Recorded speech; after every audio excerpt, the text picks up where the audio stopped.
Hello friends, स्वागत है आपका पढ़ाई लिखाई ज्ञान में। आइए हम आपको अब ले चलते हैं पास्ट टेंस में। जैसा कि हम देख रहे हैं पास्ट का पहला टेंस है पास्ट इंडेफिनिट टेंस। इसके पहले हमने प्रेजेंट के चारों टेंस आपको पढ़ा दिए।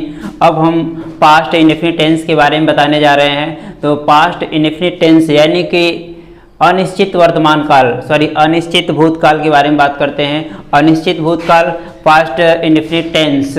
सबसे पहले हम इसका परिचय देख लेते हैं, इसकी पहचान देख लेते हैं। हिंदी का वाक्य कैसे हम पहचानेंगे, किस तरह से हम जानेंगे कि ये पास्ट इंडेफिनिट टेंस का वाक्य है। तो पहले पहचान देख लेते हैं क्या क्या है।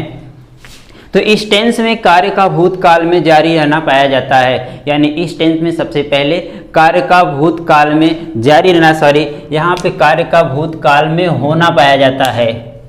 ये होना चाहिए, इस टेंस में कार्य का भूतकाल में होना पाया जाता है।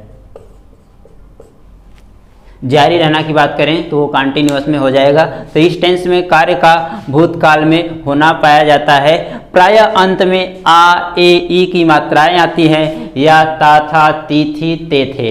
यानी कि इस टेंस की क्या पहचान है। पहला पहचान ये है कि कार्य भूतकाल में होगा, और दूसरा ये है कि उसके अंत में हिंदी वाक्य अंत में आ की मात्रा, ई की मात्रा या ए की मात्राएं आती हैं, या फिर ता था ती थी ते थे, इस तरह के वाक्य आते हैं।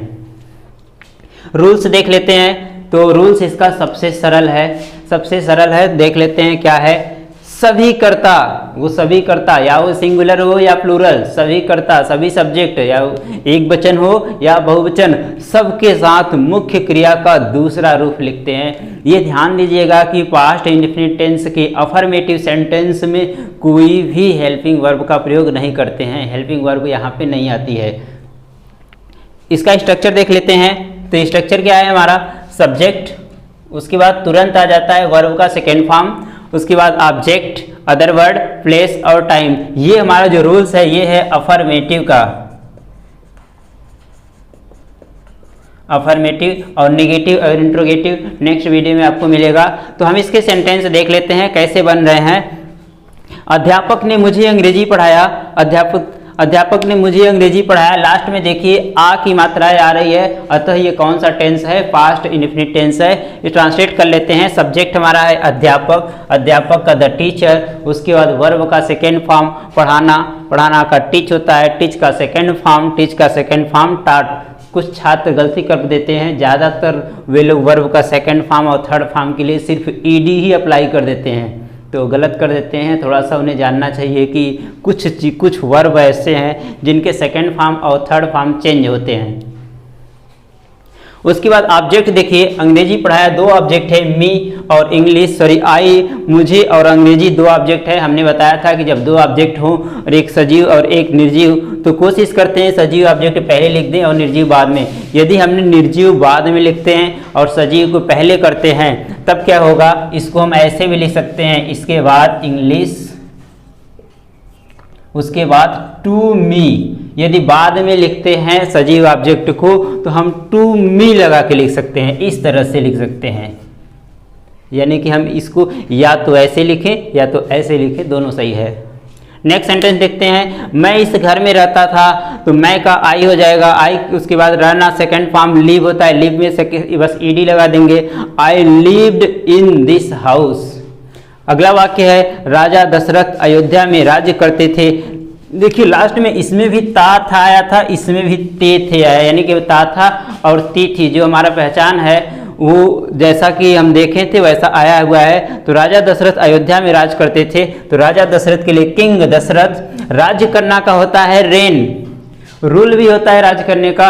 रूल जब होता है जब हम किसी बने बनाए रूल के अनुसार, किसी कॉन्स्टिट्यूशन के अनुसार शासन करते हैं, तो वहाँ पे रूल हो जाता है। और वैसे शासन करते हैं तो राज्य, जब राजशाही व्यवस्था थी, राजशाही व्यवस्था में राज्य करना होता था तो रेन का प्रयोग करते थे। रेन का सेकेंड फॉर्म लगा देंगे रेन।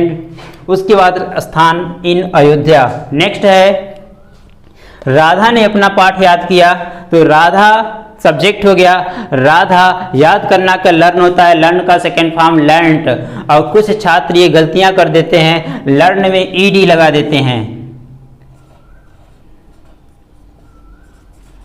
लर्न में ईज लगा देते हैं, लर्नेड कर देते हैं, तो वो गलत हो जाता है, क्योंकि लर्नेड का यहाँ अर्थ जो हो जाता है वो विद्वान हो जाता है। तो ये सिर्फ ईडी लगा देने से सेकेंड फॉर्म नहीं बन जाते हैं, हमें सही सही पता होने चाहिए या उसे हमें लर्न कर लेने होते हैं। तो लर्न का सेकेंड फॉर्म लर्नड। राधा ने अपना पाठ याद किया, राधा लर्नड हर लेसन।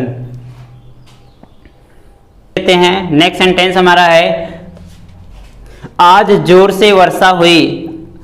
तो यहाँ देखिए वर्षा होने के लिए हमने बताया था कि वर्षा होने वाला जो सब्जेक्ट होता है उसमें इट का प्रयोग करते हैं, और वर्षा होना स्वयं क्रिया है और कोई सब्जेक्ट इसमें नहीं है, तो वर्षा होने का रेन, रेन का सेकेंड फॉर्म रेन्ड।